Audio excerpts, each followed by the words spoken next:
Canto 18 begins with Dante trying to temper the bitter message of his exile with the sweetness of Beatrice's consolation, and ends with him arriving at the heaven of Jupiter, called the Temperate Star, because of its position between hot Mars and cold Saturn. This will be the canto, then, where we see Dante moderate his thoughts, come to terms with his fate, and understand both the suffering and glory of his calling as poet. As Dante seeks comfort in the paradise of Beatrice's eyes, we might describe his search with an expression used by the Romantic poet Percy Shelley. Shelley, who fled personal scandal in his native England and found refuge and solace in Italy and in the legacies of exiled Italian poets such as Dante and Tasso, described Italy as a paradise of exiles. Paradise of exiles. The phrase is a curious and paradoxical one. From the very beginning, the human condition has been marked by a collective and definitive exile from paradise. What would it mean for an exile to achieve paradise? I would suggest that the answer is through a second exile from the original exile, not in the manner of Cain, who is doubly exiled for his crime, but in the manner of those saints who renounce the world for hope of heaven. The book of Hebrews catalogues such heroes of the faith, men and women who become strangers and wanderers on earth, who endure persecution and martyrdom, who long for a better country, a heavenly one. Scripture tells us the world was not worthy of them. Like the wandering heroes of Hebrews, and also like those who appear on the cross of Mars, warriors like Joshua, Charlemagne, and Godfrey, whose mission is promised and holy lands, Dante's exile is a kind of martyrdom, a chance to lay down worldly associations and ambitions, and to take up a new spiritual homeland and a poetic crusade.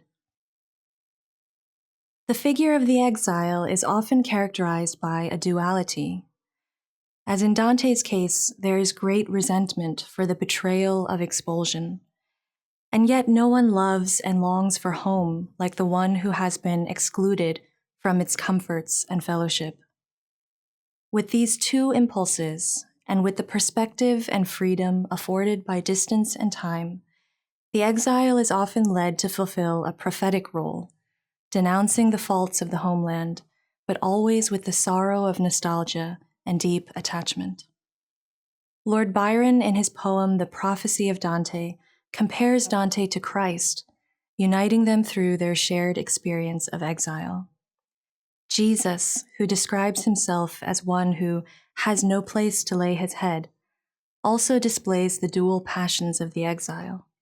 He decries the hypocrisy and corruption of the religious leaders, but he also mourns and weeps over Jerusalem, saying, "Jerusalem, Jerusalem, how often I have longed to gather your children together, as a hen gathers her chicks under her wings, and you were not willing." It is Christ who links the experience of exile with the life of the prophet when he says, "A prophet is without honor in his own town and in his own home." Dante's exile, then, functions as a sign and mark that legitimates his calling to a prophetic poetry in the tradition of Christ and of many of the Old Testament prophets.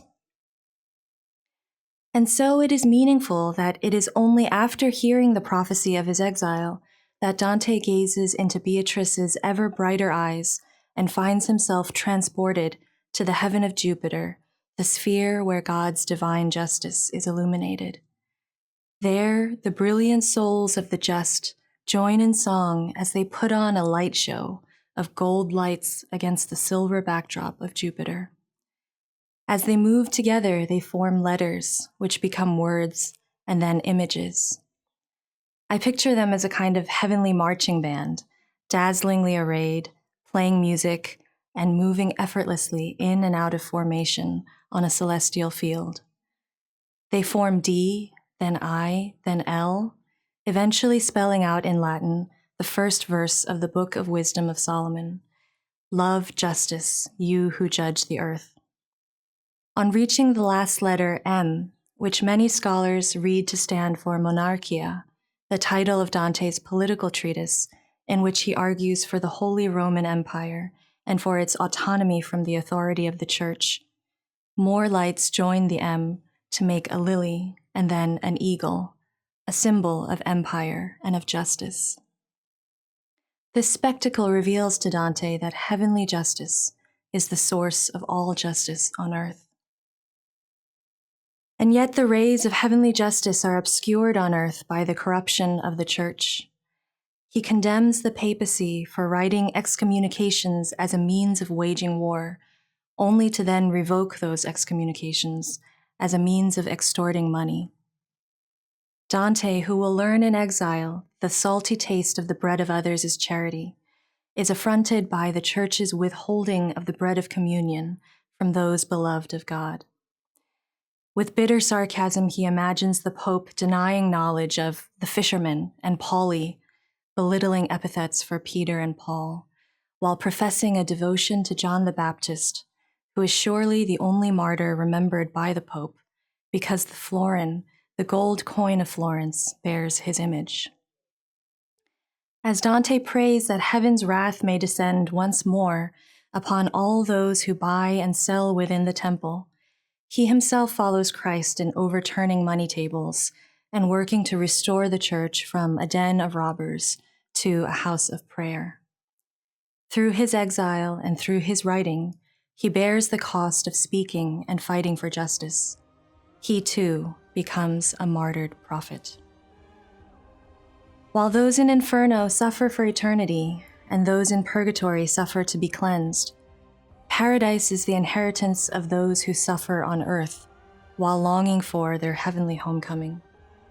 As shown even in the life of Christ, the path to glory is by way of the cross.